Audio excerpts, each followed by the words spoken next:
this video, we are going to be graphing linear inequalities. And I'm going to walk you through 3 problems that are all different, so make sure to stick around for all 3 problems to see 3 different kind of linear inequality graphing problems. Let's take a look at this first example, and we want to graph this linear inequality, y is less than negative 2x plus 4. What that means is we are graphing all ordered pairs that would be solutions to this linear inequality. Now we could sit here and just guess all day on a bunch of points. I would ask myself, okay, does the point 0, 0 work when plugged into this inequality? Okay, it does. So we would, okay, mark that one as a solution. All right, how about the point 1, 1? And yeah, that works. 1, 1 does.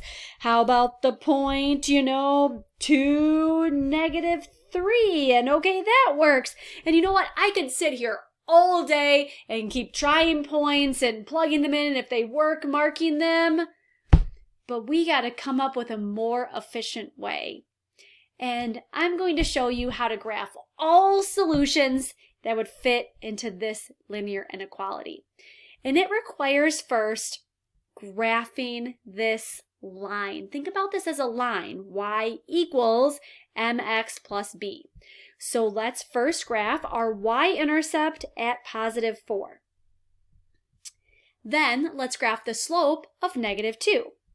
Negative 2 over 1, down 2, right 1. And I'm going to erase those test points that I threw in there so I'm not confused.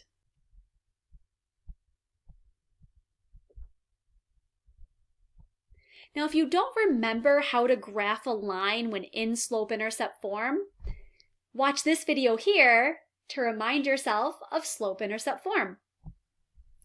Okay, now we're ready to graph what's called the boundary line, which is the line connecting those points. But our symbol is less than. We only want to choose ordered pairs less than this line negative 2x plus 4. We don't want to choose points that are equal to this line. So because of that, what we do is we make a dashed line. And the dashed line indicates we do not want to include the points on this boundary line as points that are solutions to this inequality. All right, now that we've made a dashed line, there's one other thing that we need to do, because remember, there are going to be many, in fact, infinitely many points that are solutions to this linear inequality. So what I like to do is I like to test a point. And you know what the easiest one is to test? The origin, as long as it is not on the line. So I'm going to test the ordered pair 0, 0, which means I'm going to plug in 0 for x and 0 to y into this inequality. So I'm going to replace y with the y value of 0. And I'm wondering, is this less than negative 2 times the x coordinate I'm testing, which is 0, plus 4. And as I simplify this, that multiplies to 0 plus 4, and 0 is less than 4. That means the point 0, 0 will be one of my infinitely many solutions. And to do that, what we do is we shade. So if the point 0, 0 works, I'm going to shade in that direction.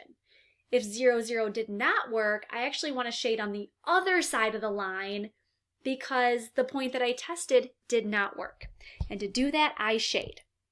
And again, because 0, 0 was a solution, I'm going to shade all ordered pairs below the line.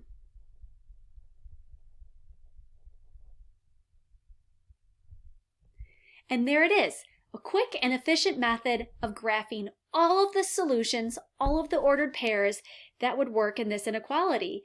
And remember over here where we were testing them, 0, 0, sure enough does work. The point 1, 1 right here does work, and even 2, negative 3 right here would all be solutions to this inequality, and infinitely many more points as well. Let's look at this example. And this example is different because it's not written in that slope-intercept form with y equals, or an inequality, mx plus b. So that's going to be my first goal here, is to get y by itself. So to do that, I'm first going to add x. then I'm going to divide everything by 4. And now I have y alone. Instead of x over 4, I'm going to rewrite that as 1/4 x so I can clearly see that slope. Okay, let's first graph the y-intercept and then our slope of 1/4. So we go up 1, right 4. Go ahead and continue that slope. Finally, it's time to graph our boundary line.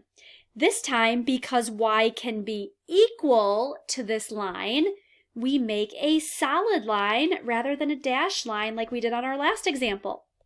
And lastly, we need to choose a test point to figure out where are we going to shade.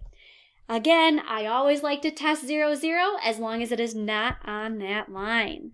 So I'm going to test the point 0, 0 and see if it works. Now you can plug it into this equation or this inequality down here that you got y by itself, or you can plug it into the original inequality.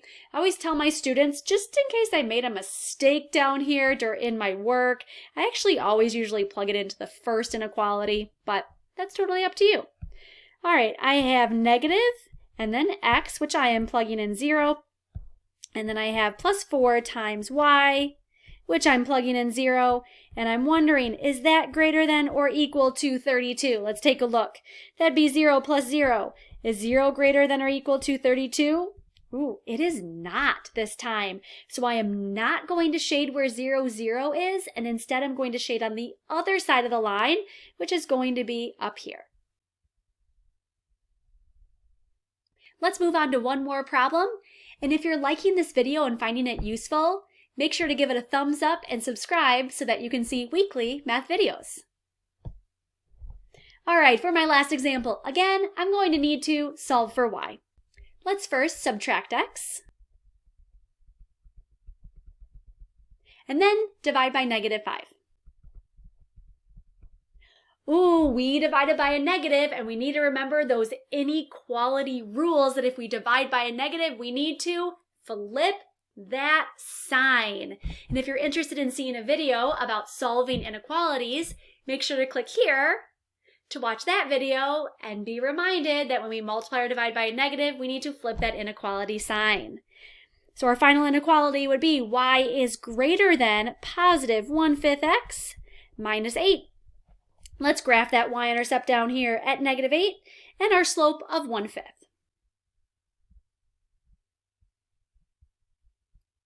Because y can only be greater than and not equal to that boundary line, we are going to use a dashed line. Now it's time to go ahead and take a test point, and I like to test our good old origin as long as it is not on the line, and you can see this time it is. I'm going to test it into our original inequality. So we first have x, which I'm going to replace with 0.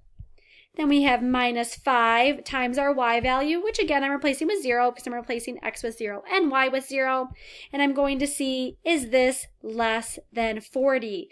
0 minus 0, which is 0, is in fact less than 40, which means the point 0, 0 is an ordered pair that is a solution to this linear inequality. So we want to shade where the point 0, 0 is. In this case, we need to shade above that line.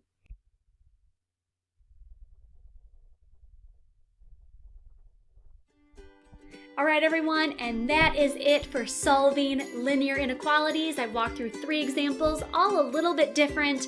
And remember, decide if that line is dashed or solid, and then figure out where we are going to shade. All right, I hope that was helpful for you, and I hope that helps you review and study for how to graph a linear inequality. Make sure to click subscribe and give it a like so that you can see weekly math videos as they are posted. Have an awesome day, everyone.